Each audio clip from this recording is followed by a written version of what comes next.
Scooter, I told you, no more nuts. Hold off, okay? We gotta show them how to make your feeder. Hey y'all, I'm Andy. This is EPS Garage. This right here is my little shop mascot, Scooter. More like my market mascot. This is my display.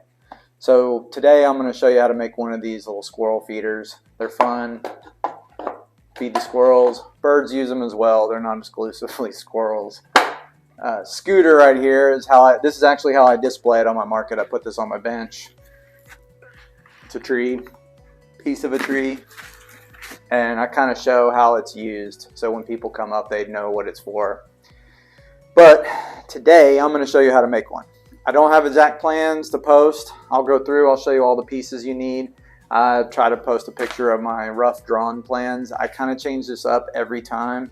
It's always a work in progress, adding and subtracting and doing different things to it. So hope you enjoy it. Please, if you do, like, subscribe. I much appreciate it.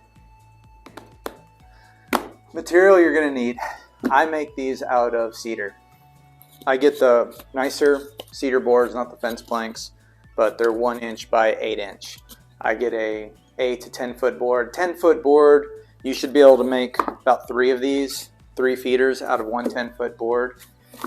You're going to need some plexiglass. For the glass right here. You're going to need a small hinge for the hinge on the door to refill it with feed. You're going to need a saw, you're going to need a drill, you need a 3/8 drill bit, wood glue. I use a brad nailer to put this all together. It makes it a lot quicker and easier. You don't have to. I used to do it by hand, but when I bought my little brad nailer, it's a world of difference. I knock these out a lot quicker. And then with that comes all the different pieces you're going to have to cut. So you're going to cut 3 of these 12-inch boards. Keep it the width of the board. This is the back piece. You're going to need, depending on how you made, you're going to need the sides. You're going to need the hinge roof. It's right here. I'm making 3 of these. I have a market coming up, so I'm kind of building up a little bit of inventory. The bottom piece, I already drilled the holes. You can see that. And this is actually the bar piece that goes right in here. Then 3/8 dowels.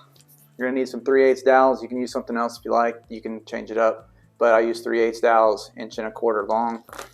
And then I make 1/8 by 1/8 inch little wood pieces. This is for the seat. I don't know why I said 1/8 inch by 1/8 inch. It's 1 1/8 by 1 1/8. It'll go on the seat, which you can see right here. So that's all what you're gonna need. In the description, I'll put dimensions of the different pieces so you can kind of figure this out on your own. Like I said, I don't have a drawing, so I need to get into some type of drawing program where I can give y'all better drawings, but I do a lot of this off the top of my head. Find you that good piece of lumber. From there you can set up your saw. Table saw works really good for this. I cut all my pieces kind of in whatever order makes the most sense, so whatever works for you. And then here I gotta rip some of the sides down. I make the sides out of the same piece of lumber. And then I gotta set my 10-degree bevel or miter cut for the top of the sides. That gives the angle for your roof. And then there's a 10-degree bevel cut so that your roof will line up to the backstop when you put it all together.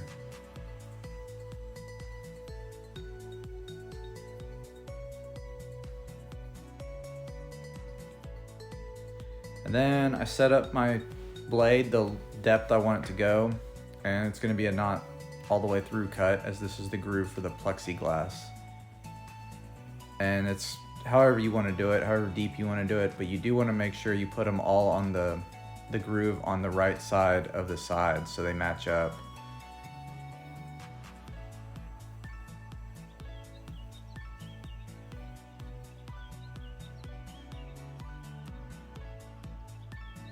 And here you can see they're gonna match up just fine. And then run the rest through. Now I'm setting up the saw for my 1 1/8 inch little seats, bar stool seats. I rip a few of these pieces and then I just cross cut them to the cross length.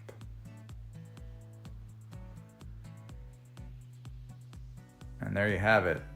You just knock those out really quick. I cut my dowels 1 1/4 inch long, and they're 3/8 inch dowels. You can use bigger or smaller. This is just what I use.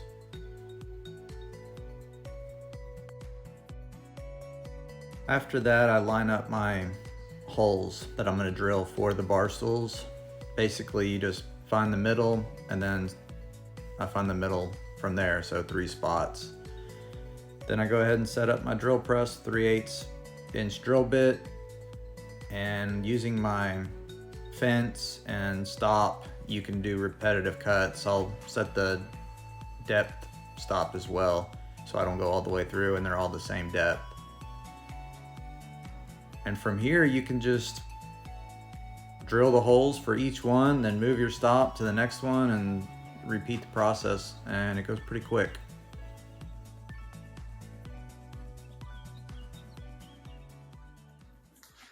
For the seats, just find your center, set up my stop and my fence, and it's kind of a little piece, so I use something to hold it.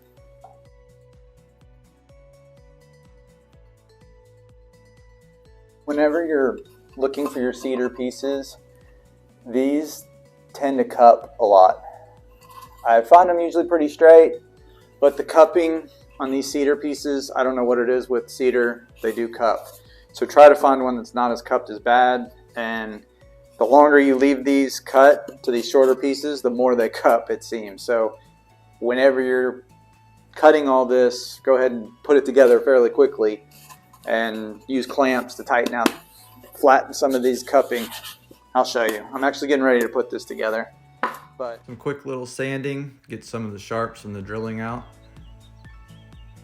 Here I made a template to mark out the top so it kind of looks like a saloon.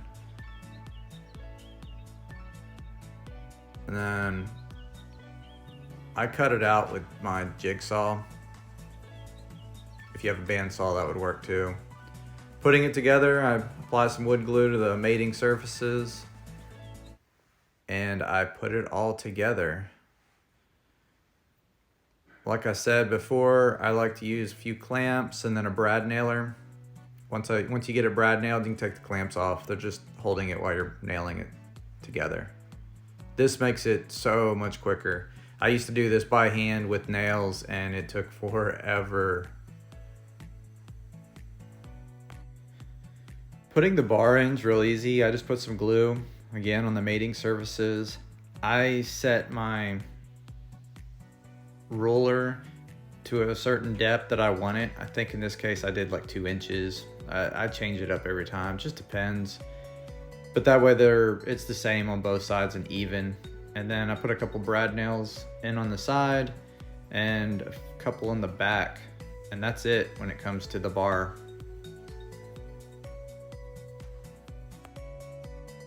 Using a countersink bit, I drill a couple holes. This is to fasten it to the tree or fence. Sand off all the rough edges and round it over a little bit. Bar stools, a little bit of glue on each side and place them in there. You can place them however you like. I think I'm gonna move those holes out a little bit more on my next build. They seemed a little close to the bar, but either way, that's how I've done it for a long time. It'll work. all right, so it's starting to come together now.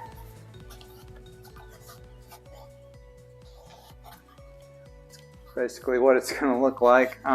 Next step now, I put the little roof, couldn't think of the name. Anyways, but on these, I put a 10-degree angle on those, and then of course 10-degree angle on the roof piece so they line up with each other when you apply them. And now we'll put the little hinge on there. Nothing special about the hinges. I buy some little, I think they're 1.5 inch brass hinges, 4 little screws. They work good for this application.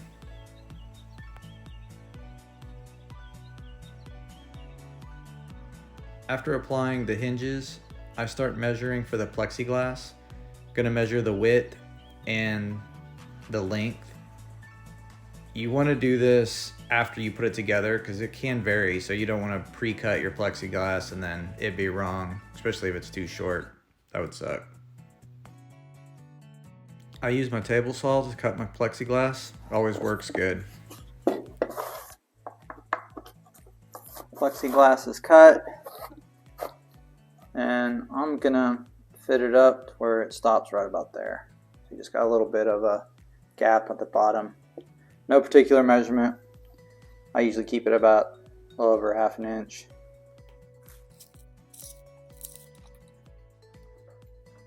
See what I'm doing? I'm lining the glass to the top where the lid closes. It leaves me this little gap here, and I'm just marking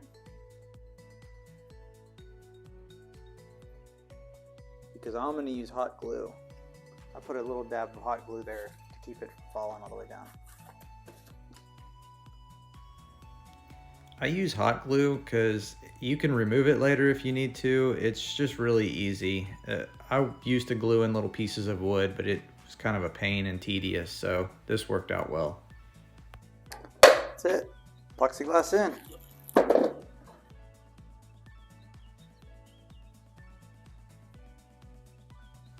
I put in these little strips of wood to kind of keep the feed in.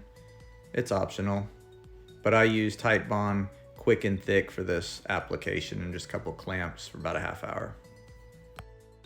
Time to get creative. I'm going to use my stencil with a mechanical pencil, put my letters on there, and from there, once I get those letters put on, I'm going to use my professional wood burner to hand wood burn all the lettering in. I'm going to do a detailed video on this wood burner later. And I use Thompson's to seal it for the final seal. Well, Scooter, what do you think? Turned out all right? I think they turned out all right, as usual. I've made a lot of these, and I've sold a lot of these. They always end up being a pretty good seller at the market and on Etsy. Feel free to check my link. You can see how mine look on Etsy and what I've done. Again, you know, get creative.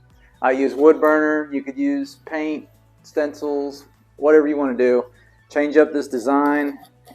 I don't have any detailed drawings to give y'all, but I'll put all the different sizes, the basic sizes that I use for my design. And of course, I always finish up with my initials and the date. So that's it. Hope you all enjoyed it. Feel free to leave comments if you got any ideas making these better or anything cool to do with them. I don't know. They're fun to make. See y'all next time. This is my real shop mascot, little Bandit. He heard me out here talking and wanted to come out and say hi. Y'all say hi to Bandit. Bandit, say hi.